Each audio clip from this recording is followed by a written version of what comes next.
Hello and welcome to this short presentation on international human resource management.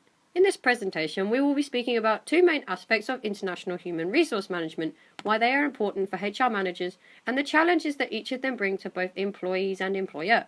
We will be speaking about training and global talent, with some focus on case studies within the aviation industry.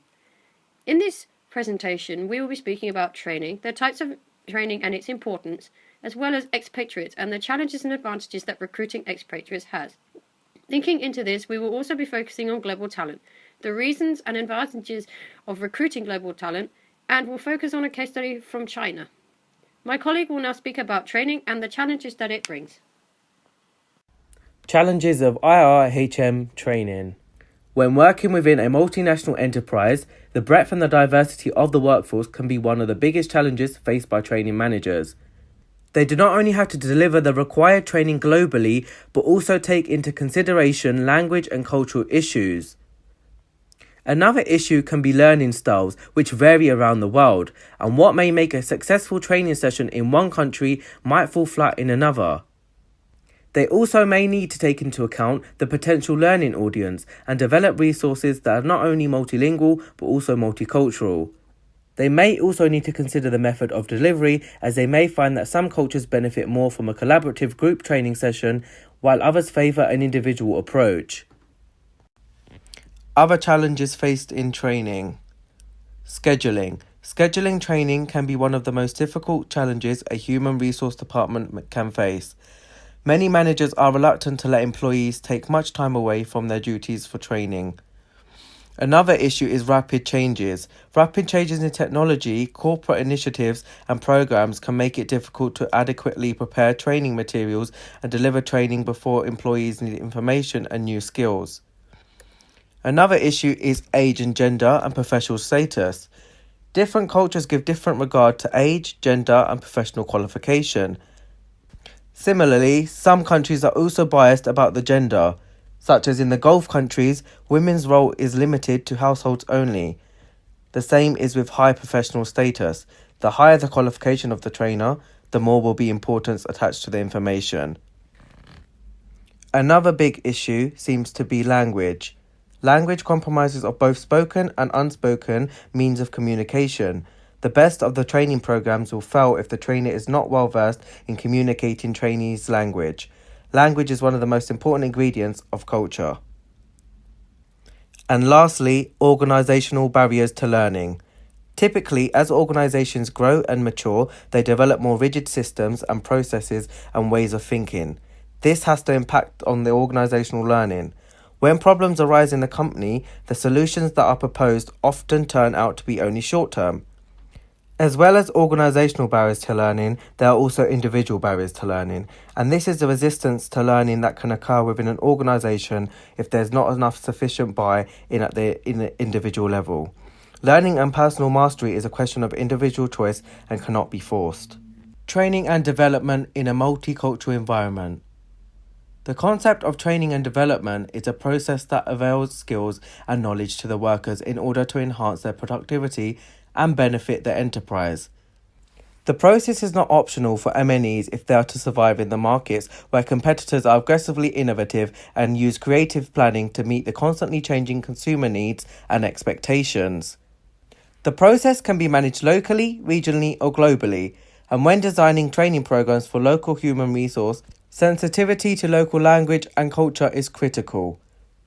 Knowing that there is no general roadmap to adjusting training programs to local conditions and cultures, but at minimum, HR professionals are prompted to understand local laws, practices, and employer obligations. Briscoe et al. 2009 highlighted this point when discussing the localized approach to global training and development. Briscoe also mentions the important role of cross-cultural differences and structural components, such as legal obligations to train, educational levels, and different approaches to education and educational systems in the design. He also stresses the importance of development and effective implementation of training and development programs within MNEs. Briscoe also adds that while there are many cultural reasons to localise training, MNEs are bound to integrate training and development activities not only to achieve economies of scale and scope, but to ensure that activities are available for global employees on a just-in-time basis. Solutions. One of the ways that many MNEs face these challenges are by offering training and professional development programs.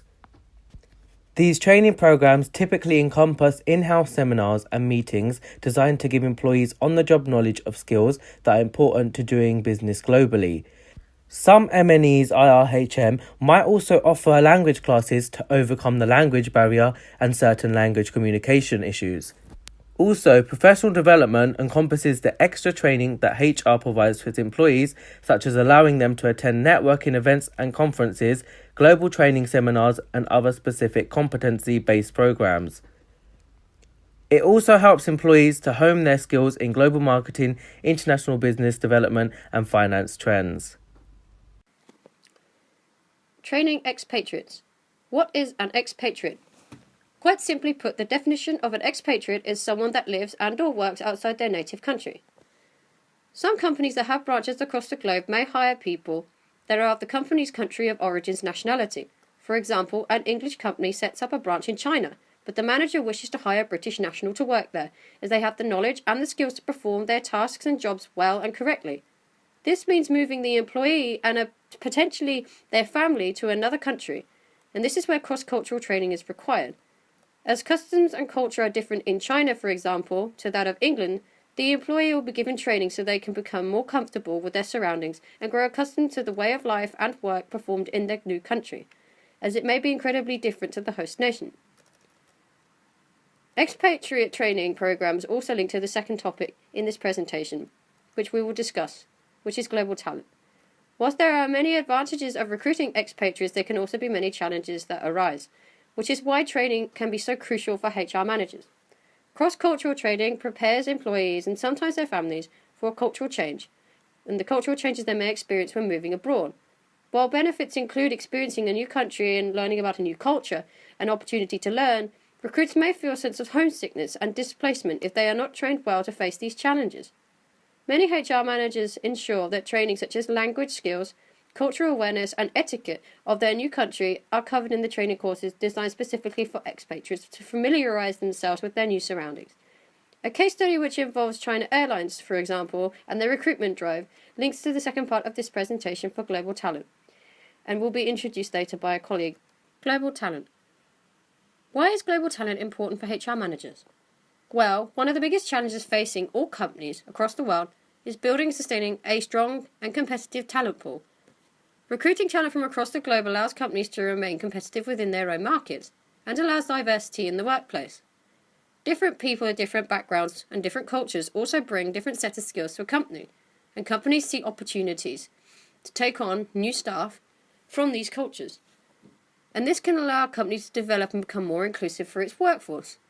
The aviation industry, for example, airlines in particular, recruit from across the globe, as the business is not only multinational, but also the globalization of the industry means that the environment is constantly changing. Airlines and their employees have to continuously change, and they have to remain competitive with each other. Not only do businesses need to adjust to a shifting demographic, but they also have to build new capabilities and revitalize their organizations, all while investing in new technologies and globalizing their operations to contend with new competitors. Today's global economy has created a more complex and dynamic environment in which most firms must learn to compete effectively to achieve sustainable growth. Workforces around the world have become larger, increasingly diverse and more educated, and more mobile. This global environment has not changed the way that business is conducted. It has also created the need for organizations to manage their workforces in a global context. As a consequence of this, the notion of the global workforce has received some extensive discussion. Tasks associated with global talent management. The need for multinational companies to be as competitive in the global market as possible has increased dramatically over the last 20 years. For international human resource management, this means many strategic opportunities to international human resource management. An excellent example of such an opportunity is that which exists regarding the management of talent and talent around the world. The opportunity began to develop in the late 1990s, when there was a challenge surrounding global talent management. During the past few years, this opportunity has expanded to include challenges dealing with talent shortages, talent surpluses, locating and relocating talent, and compensation levels of talent. These are all challenges to the global talent and the selection process. The talent management wheel divides the talent management elements into two parts, as seen here. Talent management practices shown in the outer circle, and guiding principles which are shown on the inner circle. The 6 talent management practices discussed in the previous slide apply equally to each of the elements of the talent management shown in this figure. In the past 5 years, China has jumped to the second largest aviation market after the United States, and the civil aviation industry has been able to grow around 10% every year. China Eastern Airlines has started their global talent management by introducing their foreign pilot recruiting scheme. There are some advantages of recruiting foreign pilots. For example, foreign captain has already had more mature aircraft experience or more flying hours when they join in China Eastern Airlines. Let me introduce Irana, who is the first foreign female captain in China Eastern Airlines. During her interview, she has received a good feedback from all parties. However, there are some challenges when she comes to work in China, just like most of other foreign pilots. For example, complex application process. Foreign pilots application need to submit many documents such as work visas, immigration documents, health certificate, etc., and then wait for the government approval. So often have to wait a year or two to be able to work in China.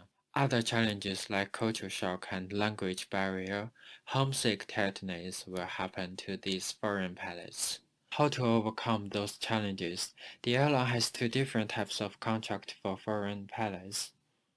The other contract allowing the pilot in the other countries, but the salary will be slightly lower, but the benefit are able to live in a familiar environment and with the family. Overall, China Eastern Airlines has great global talent management because Captain Rana used 3 words to describe her working experience in China Eastern Airlines. Work for China Airlines is very interesting, culturally rewarding, and financially viable. To conclude this presentation, we hope that you have enjoyed watching and that you have, from this presentation, taken away some of the major aspects and major disadvantages and advantages of both training and global talent within human resource management. Thank you very much for listening. We hope you enjoyed.